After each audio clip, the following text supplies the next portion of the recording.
Darwin is one of the few Australian cities where dolphins are regularly seen a few minutes' drive from the CBD.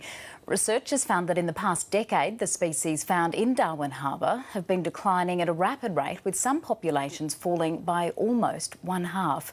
Jane Bardon reports. Jim Smith has been treating tourists to close encounters on Darwin Harbour for years. But resident bottlenose, snubfin and humpback dolphins are increasingly difficult to find. 10 years ago, roughly every 3 times we'd go out and see dolphins. Now we'd be lucky to see them once a month. He has suspicions about why. The harbour is more and more built than it was, with industry. Maybe it's a death of 1,000 cuts, that adage. It's not just industry, it's increased boating, it's increased runoff.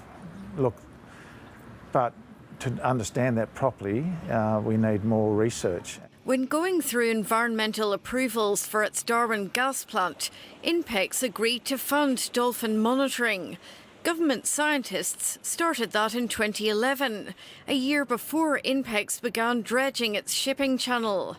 Since then, populations have crashed by almost 50% for humpback dolphins and almost a third for snubfins. They're slow breeding, so once you get a decline of, just 1 or 2 breeding females, that can be enough to decline these local populations. The researchers have been able to get a good handle on the numbers decline through their monitoring programme, but at the moment there isn't an accompanying research programme to hone in on exactly why it's happening. We actually need to be doing,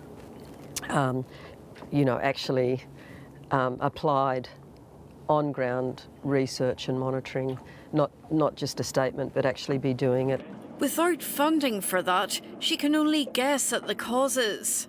Potentially increasing underwater sound, prey availability, and a number of issues to do with climate change. We don't really understand the influence of, shipping and a whole range of things.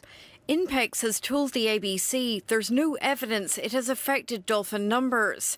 The Territory Government has no plans to fund research into the causes or ask INPEX or the Commonwealth to help fund that.